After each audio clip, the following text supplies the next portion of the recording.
والحمد لله ولا إله إلا الله سبحان الله والحمد لله ولا إله إلا الله.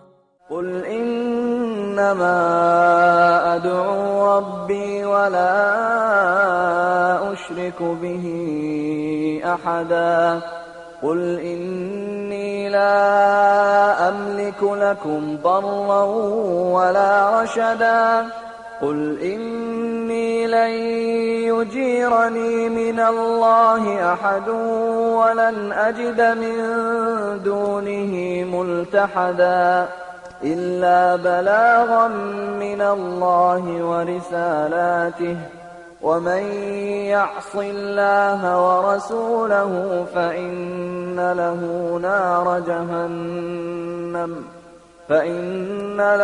نار جهنم خالدين فيها أبدا.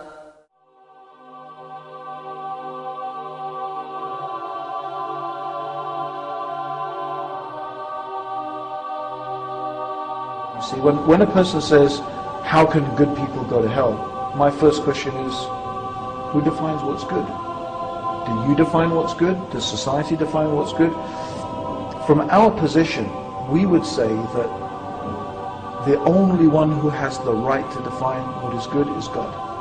In fact, the very essence of what makes something good or evil is the fact that this notion of good and evil itself is anchored in a transcendental concept, something meaning it's something beyond ourselves, right?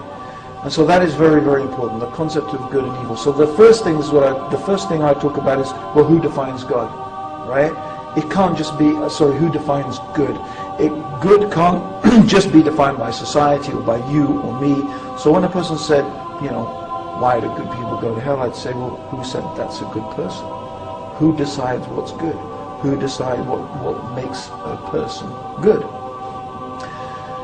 The other way to think about it is that truly good people don't go to hell. And truly good people, as far as God has defined it, as far as the Creator has defined it, good has a foundation. And that foundation starts with that person's relationship and recognition and obedience and submission to God. Sometimes people find this a hard concept to get their heads around. So what I try to do is explain this concept in a way that's a little bit familiar to us. And of course, in no way do I want to compare God to any created thing. Yes. I'm just trying to give the concept some framework through which we can understand.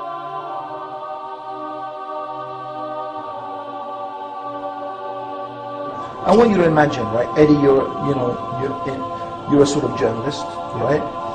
And the Dean Show, you have the Dean Show. You decide one day, you hear about this guy he's a really good guy.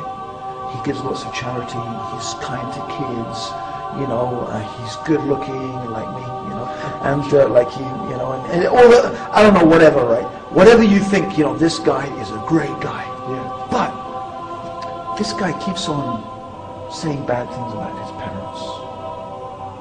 Don't talk about my parents. My parents, he just says bad things. So you being a journalist, you say, I want to find out, who are these parents? They must be awful people, right?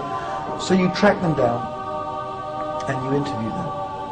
And you find out that they're the sweetest, nicest, kindest people. They gave everything to their son. Everything to educate him. They lived in poverty so that he could, whatever you think, but they gave everything. They never did anything bad to him, right? Now what do you think of this guy? He's a creep. Yeah, and you know what? The fact is that all the good that he did just looks like nothing. It's starting to go out the window. Yeah, because you say, I can't ever think of a person who would treat his parents like that as being good. It doesn't matter what he does for the whole of humanity. But if he can't treat his parents properly, how can we look at him as good? Because there are some things that are so bad, so good that you do. And that's how we should look at a person who denies God, who abuses God, who considers something in the creation to be equal with God, this is so insulting and so abusive and so denying the reality of God. And in reality, God has more right to be loved, more right to be worshipped, more right to be respected than even your own parents. I mean, God gave you your parents, right? So this really emphasizes the point that you can do something that is so bad that it outweighs all the good you can do. And that is what shirk, or making partners, or making equals, denying God, denying God's prophets, denying His religion, turning away from God. In the eyes of God, it is so bad that whatever you do outweighs the evil of making partners with God, of denying God, outweighs whatever good you can do.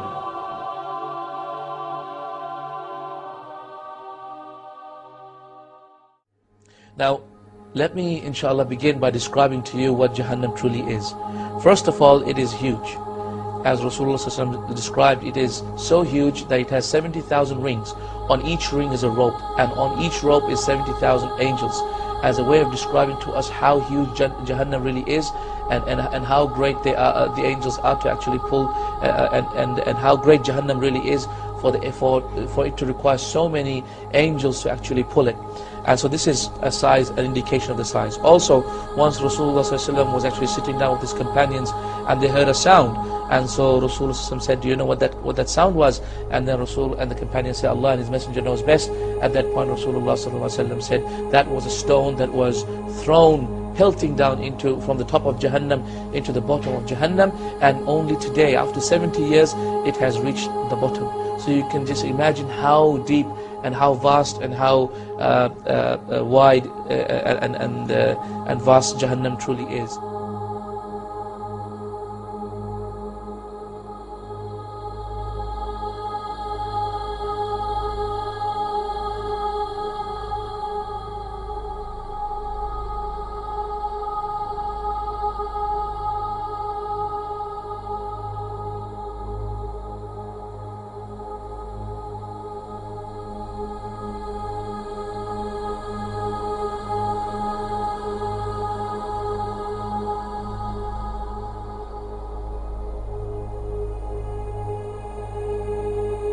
Also, we find that Rasulullah ﷺ had also described to us that the disbelievers in Jahannam will be made huge, meaning their bodies will be actually expanded. And the reason for that is so that they actually increase in their punishment. Because the more surface area of your body that you have, the more punishment you will feel. So Allah subhanahu wa ta'ala will increase them and make them huge people and increase their sizes in Jahannam, until Rasulullah sallallahu alaihi wasallam described that the seat of a person who will go to Jahannam will be the distance of a fast horse that travels between Mecca and Medina. So imagine the distance of Mecca and Medina, it's approximately 458 kilometers. This is the distance that will be the seat of a person in Jahannam. Also, Rasulullah described the size of the shoulders of a person who will go to Jahannam, from one shoulder to the other shoulder, and he said that the distance is the travel of a fast horse for 3 days travel.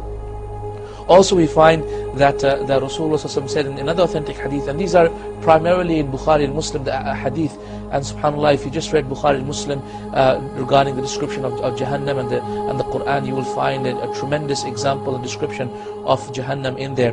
And we find that Rasulullah said that the molar tooth of a disbeliever in Jahannam will be the size of the mountain of Uhud. Will be the size of the mountain of Uhud. And brothers, the mountain of Uhud is not a small mountain. It's a great mountain. It's a great mountain. It's a great mountain. Then imagine 32 of them. Then imagine the head. Then imagine the body. When the Prophet ﷺ describes the thickness of the skin as also 3 days journey to taste the hellfire and the punishment of the hellfire and the punishment of the hellfire and the punishment of the hellfire and the punishment